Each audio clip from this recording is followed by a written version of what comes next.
नमस्कार मित्रांनो, जय शिवराय, जय भीम, जय शाहू, जय जिजाऊ, जय ज्योती. बरेच दिवसांनी पुन्हा व्हिडिओ आणत आहे. महापुरुषांची विचारधारा आजचा जो विषय आहे, हा विषय एक अशा महापुरुषाबद्दल आहे की ज्या महापुरुषांनी आम्हाला शिक्षणाच्या वाटा खुला करून दिल्या.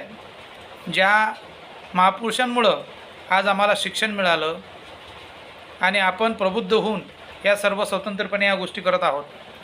त्या महापुरुषांचं नाव आहे राष्ट्रपिता महात्मा ज्योतिबा फुले. फुलेंचं शिक्षण हे तर्क करणारं शिक्षण होतं, म्हणून त्यावेळेस त्यांनी तर्क केला, अनेक लोकांनी तर्क केला आणि सत्यशोधक समाजाची स्थापना केली.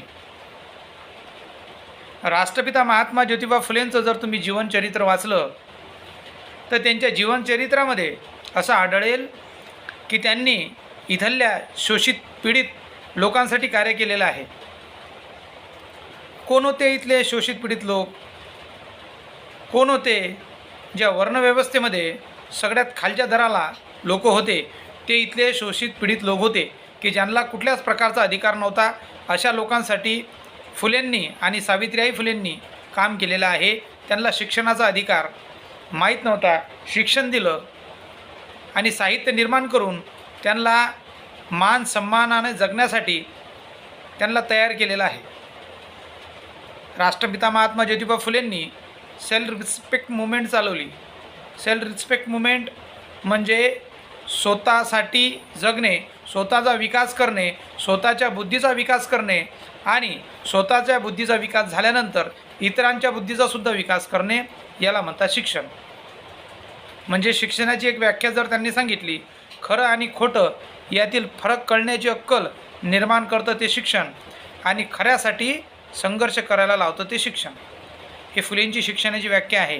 त्यांचं फुले नाव हे फुल्यांची शेती करत होते म्हणून फुलांची शेती करते होते म्हणून त्यांचं फुले नाव पडलेलं आहे. त्यांचं जे मूळ नाव आहे ते बोरे आहे. असा फुलेंचा इतिहास आहे. सेल्फ रिस्पेक्ट मुवमेंट चालवली, महिलांसाठी अनाथ आश्रम खोलले, दत्तक मुले घेऊन त्यांना वाढवले. त्यांचा जो मुलगा होता यशवंत नावाचा, हा सुद्धा दत्तक घेतलेला होता आणि त्याला वाढवून त्याला शिकून यशवंत यांना डॉक्टर बनवले आणि डॉक्टरची पदवी देऊन लोकांची जनसेवा करण्यात लावली. अत्यंत महान कार्य फुलेंनी केलेलं आहे, कोणाला न घाबरता. आणि या व्यवस्थेनं, जे त्यावेळेस व्यवस्था होती, त्यांनी या महापुरुषांचा अपमान केलेला आहे.